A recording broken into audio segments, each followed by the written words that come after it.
Hello students, आज हम देखेंगे स्टैंडर्ड 12 के चैप्टर 6 का टॉपिक नंबर 6.2 फैराडे एवं हेनरी के प्रयोग। चलिए, ये प्रयोग एकदम सिंपल है। आपको कॉन्सेप्ट याद रखने हैं कि फैराडे ने कौन कौन से प्रयोग किए थे। यहाँ पे आपकी टेक्स्ट बुक में 3 प्रयोग दिए हैं और तीनों का मीनिंग एक ही है। तो अभी तक हमने क्या पढ़ा है कि विद्युत धारा की वजह से चुंबकीय क्षेत्र उत्पन्न होता है। ये चीज़ हमने देख ली थी। अब क्या कभी आपने ऐसा सोचा है कि चुंबकीय क्षेत्र की वजह से धारा उत्पन्न होती है या नहीं? तो इसका जवाब क्या होगा कि चुंबकीय क्षेत्र की वजह से धारा उत्पन्न होगी। और ये बात किसने बताई थी? फैराडे ने अपने प्रयोगों द्वारा बताई थी।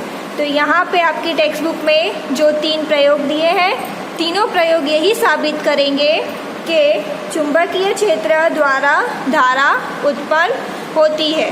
तो चलिए हम आज पहला प्रयोग देखते हैं कि कैसे धारा उत्पन्न होगी, उसने किस प्रकार प्रयोग किया है। चलिए, ये आपको चित्र दिख रहा है। पहला प्रयोग है ये उसका।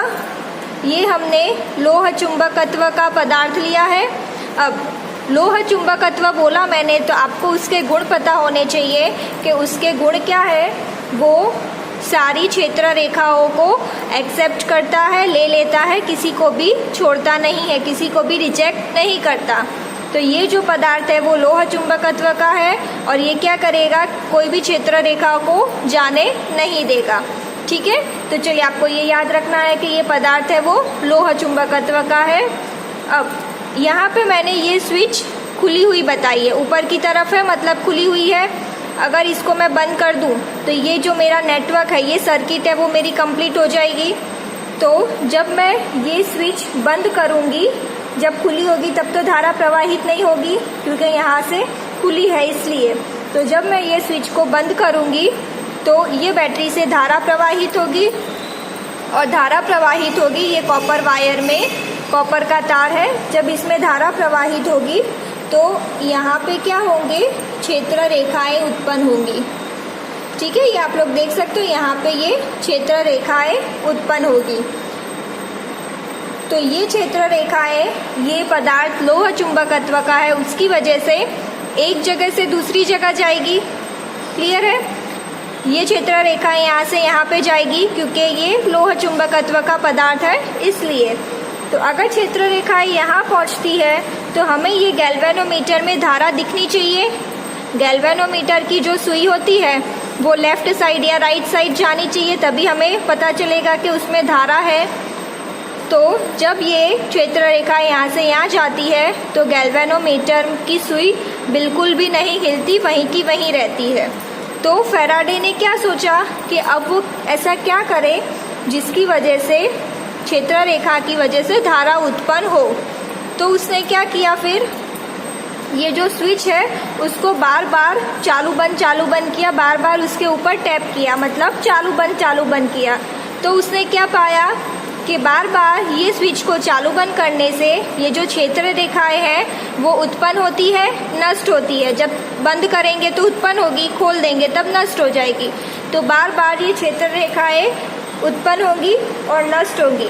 तो ये करने पर उसने क्या पाया कि यहाँ गैल्वेनोमीटर की सुई किसी एक साइड हिल रही है, मतलब कि धारा गैल्वेनोमीटर बता रही है।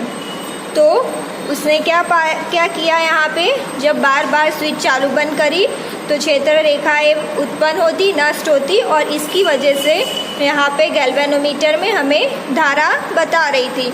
तो इस तरह से उसने चुंबकीय क्षेत्र रेखाओं से धारा उत्पन्न करी। अब ये जो धारा है इसको हम बोलेंगे प्रेरण धारा, इसको बोलेंगे प्रेरण धारा।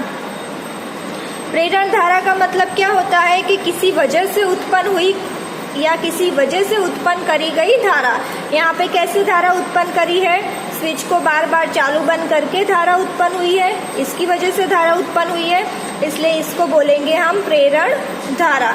क्योंकि इसमें बैटरी से जब धारा निकली, क्षेत्र रेखा उत्पन्न हुई और हमें डायरेक्ट धारा नहीं मिली है, हमने इसको उत्पन्न किया है बार बार स्विच को चालू बंद करके, इसलिए इसको बोलेंगे हम प्रेरण धारा।